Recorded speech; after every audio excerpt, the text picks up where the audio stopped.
안녕하십니까. 금요일 아침 여수 MBC 뉴스투데이입니다. 민선 8기 2주년을 맞은 여수시가 남은 2년 동안 여수를 남해안 거점도시로 발전시키겠다고 밝혔습니다. 그러면서 섬 박람회 준비와 신산업 육성 등 다양한 역점 사업들을 제시했는데요. 시민단체는 차별화된 정책과 추진력이 필요하다고 지적하고 있습니다. 문형철 기자입니다. 정기명 여수시장이 가장 먼저 언급한 민선 8기 후반기 역점 사업은 여수만 르네상스 종합개발입니다. 여수 반도를 둘러싼 5개 만을 특색 있게 개발해 도시 성장 기반을 마련하겠다는 겁니다. 여수 세계 섬 박람회와 관련해 국내외 홍보에 본격적으로 시동을 걸겠다고 밝힌 정 시장은 날씨와 교통, 비용 문제 등을 고려해 섬 박람회 주 행사장을 진모지구에서 엑스포장으로 변경하는 방안도 검토하겠다고 밝혔습니다. 주 행사장을 아예 엑스포장으로 옮길 것인가 아니면 병행할 것인가 7월 말에는 확정된 난이 이렇게 공표될 겁니다. 또 앞으로 육성할 3대 신산업으로는 수소와 탄소 중립, 드론 산업을 지목했고 관광 분야에서는 박람회장 국제 컨벤션 센터 건립과 국제회의 복합지구 지정 등을 역점 사업으로 내세웠습니다. 정 시장은 이 같은 현안들을 차질 없이 추진해 여수를 남해안 거점 도시로 육성하겠다고 강조했습니다. 시민 만족과 균형 발전 그리고 성과 실현 등을 시정 운영 방안으로 정해서 현안들을 더욱 강력히 추진하고 정 시장은 청년과 다자녀 가구에 대한 지원 등을 통해 인구 28만 회복에 온 힘을 쏟겠다고 밝혔지만 현재 여수시 인구는 27만 붕괴를 눈앞에 두고 있습니다.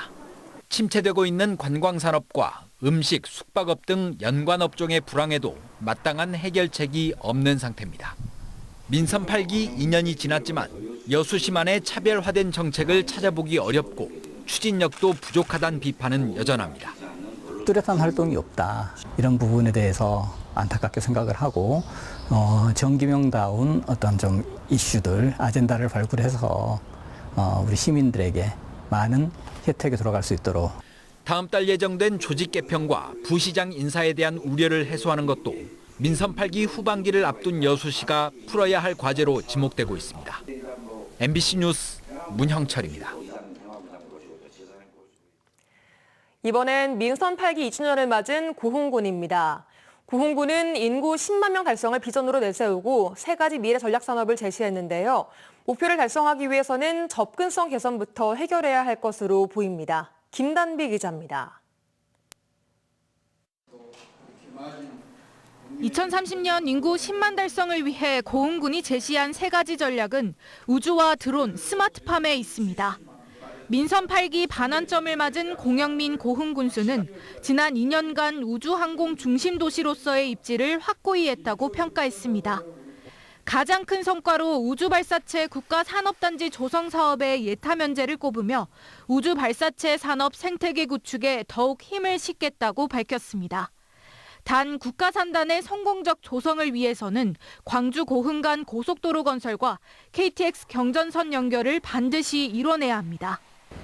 접근성 개선이 가장 중요하기 때문에 정부에 지속적으로 군수인 제가 건의하고 있는 건 고속도로하고 철도, 고속 전철입니다. 남은 2년 군정 운영 방향에 관한 구체적인 청사진도 제시했습니다. 전국에서 가장 넓은 드론 공역 등 항공 기반 시설은 관광과 접목시키겠다는 구상을 내놨습니다. 고흥과 남해안 관광벨트를 오가는 드론 택시를 관광 상품화하겠다는 겁니다.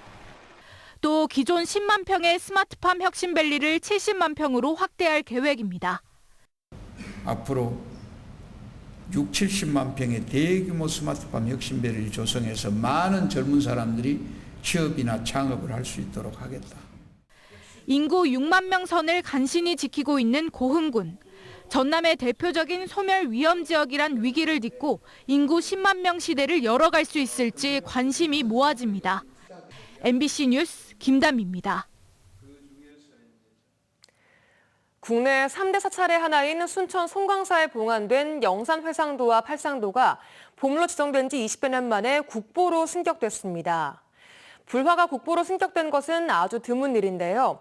국보 승격을 기념하기 위한 행사에서 일반인들에게 공개됐습니다. 최황지 기자가 취재했습니다.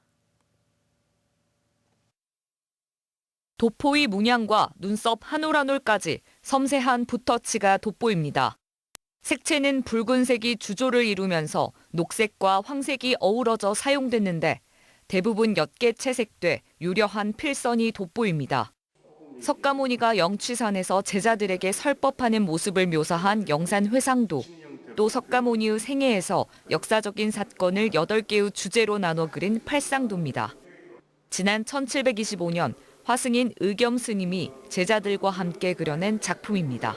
그 양식으로 넘어가는 시기에 있어서 가장 대표적인, 그리고 좀 기본적인 좀 모델이 되는, 실제로 팔상도 그림 전체가 다 남아있는 경우도 많지는 않습니다. 순천 송광사에서 영산회상도와 팔상도의 국보 승격을 기념하는 행사가 열렸습니다. 보물지정 후 21년 만에 이뤄진 쾌거에 신자와 시민들이 한자리에 모였습니다. 주불화인 영산회상도와 8폭의 팔상도가 모두 공개되는 것은 이번이 처음입니다. 낱낱이 경전을 다 설하지 아니하여도 모든 생사의 고뇌를 다 해결하는 방법을 설명해 놨다, 이렇게 보시면 됩니다. 문화재청에서 이름을 바꾼 국가유산청에게도 이번 행사는 특별합니다. 지난 5월 17일 출범한 국가유산청의 첫 국보 승격 사례이기 때문입니다. 국가유산청은 앞으로 문화재의 체계적인 관리와 보존에 앞장설 계획입니다. 출범한 이후 처음으로 국보를 전달하게 되어서 더욱 뜻깊게 생각합니다. 앞으로도 국가유산청은 대한민국의 문화유산을 앞장서서 지키고 보호하는 데 더 노력하겠습니다. 송광사 측은 영산회상도와 팔상도를 오는 8월까지 모두 전시한 뒤 일부 작품은 휴식기를 가질 계획입니다. MBC 뉴스 최황지입니다. 서미화 국회의원이 정부의 2026년도 의대 정원 확대와 관련해 전남에 최대 300명의 정원을 배정해 줄 것을 촉구했습니다. 서미화 의원은 어제 제415회 국회 임시회 3차 보건복지위원회에서 전남은 인구 1000명당 의사 수가 1.75명으로 전국 평균인 2.2명에 비해서 부족하다는 등 전남의 의료 취약 상황들을 들어 복지부 차원에서 빠르게 준비해 줄 것을 요구했습니다. 이에 대해 복지부 장관은 전남도가 어느 지역에 대학을 설치할지 결정하면 이후 행정 절차에 따라 진행하겠다고 원론적으로 답했습니다. 제12대 전남도의회 후반기 의장에 광양 김태균 의원이 선출됐습니다. 김 의원은 유효투표 58표 가운데 55표를 얻어 진보당 박형대 의원을 누르고 후반기 의장으로 뽑혔습니다. 김 의원은 전남도의 주요 현안들에 과감한 목소리를 내고 인구 소멸 대책 마련을 위한 TF 구성과 의회 사무처 직원들의 직무 역량 강화 등을 추진하겠다고 밝혔습니다. 한편 후반기 부의장에는 여수의 이광일 의원과 완도의 이철 의원이 선출됐습니다. AI와 로봇, 드론 등 최첨단 기술을 한자리에서 만나볼 수 있는 광주 미래산업 엑스포가 어제 개막했습니다. 엑스포에서는 로봇계와 주차 로봇 등 신기술이 시민들에게 선보였고 포럼과 시민 참여 행사들도 다양하게 진행됐습니다. 송정근 기자입니다. 네모나게 생긴 납작한 물체가 자동차 아래로 들어가더니 자동차 바퀴를 들어올립니다. 이후 차량을 자유자재로 회전시키고 앞과 뒤로도 움직입니다. 또 다른 전시장 한켠, 개를 닮은 노란색 로봇이 전시장 이곳저곳을 움직입니다. 카메라가 달린 고개를 위아래로 움직이며 주변을 살펴보기도 하고 쭈그려 앉기도 합니다. 현대자동차 그룹이 보유하고 있는 기술인 주차 로봇과 로봇계 스팟입니다. 부족한 주차 공간을 해소하기 위해서 완성차를 무인으로 잘 주차하는 시스템이 되겠습니다. 지금 광주 공장에서 야간에 경비 업무를 하고 있는 페트롤 스팟이 되겠습니다. 현대차가 선보인 로봇부터 자율주행으로 움직이는 물류 로봇, 음식을 튀겨주는 로봇팔, 바다에 있는 쓰레기를 탐지하는 무인기까지 첨단 기술을 가진 AI 업체와 드론 로봇 업체들이 광주 미래산업 엑스포에 참여했습니다. 국제 그린카 전시회 등 기존에 열리던 전시회 대개를 통합한 이번 엑스포는 호남권 최대 산업전으로 열리고 있습니다. 지금 보면 자동차부터서 다른 뭐 제조 기술이나 로봇 팔 이런 부분들까지 이제 확대되는 걸 보니까 좀 더 그 AI에 좀 더 이제 우리가 많이 가까워졌구나. 특히 이번 미래산업 엑스포는 시민들의 볼거리뿐만 아니라 즐길거리도 다양하게 준비됐습니다. 이렇게 드론을 직접 날려볼 수 있는 체험장이 마련돼 있는 등 전시장 곳곳에 시민들이 참여할 수 있는 공간이 만들어져 있습니다. 벤츠와 기아차 등 자동차 기업의 전기 자동차를 만나볼 수 있고 유명 과학 유튜버의 특별 강연도 열립니다. 미래기술 동향을 한눈에 살펴볼 수 있는 광주 미래산업 엑스포는 오는 29일까지 김대중 컨벤션 센터에서 열립니다. MBC 뉴스 송정근입니다. 이상고온 현상과 지진 등 재해로부터 농민들을 보호하기 위한 법안이 국회에 발의됐습니다. 더불어민주당 문금주 의원은 어제 기후변화에 따른 예기치 못한 이상고온과 지진을 농업재해 범주에 추가한 농업재해 대책법 일부 개정 법률안을 대표 발의했습니다. 문 의원에 따르면 현행법은 가뭄과 홍수, 호우와 이상저온 등만을 농업재해 범위로 규정하고 이에 따른 예방과 사후 대책을 마련하고 있어 이상고온과 지진 피해는 농어민이 고스란히 떠안고 있습니다. 더불어민주당 서삼석 의원이 인구 감소 지역의 출산율 상향과 열악한 의료 서비스 개선을 위한 인구 감소 지역 지원 특별법 개정안을 대표 발의했습니다.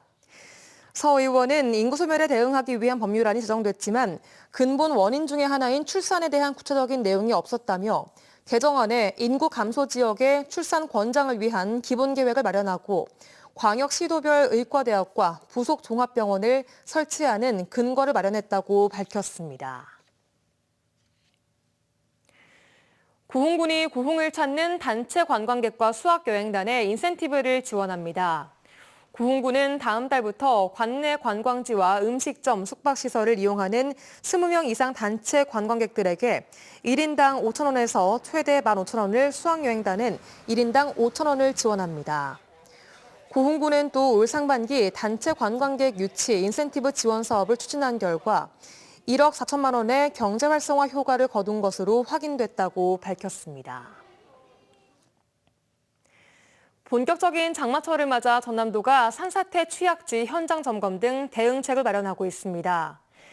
전남도는 10월 15일까지 산사태 대책 상황실을 운영해 취약지역 사전 예찰과 선제적 주민 대피, 피해 복구 등에 전력을 기울이겠다고 밝혔습니다.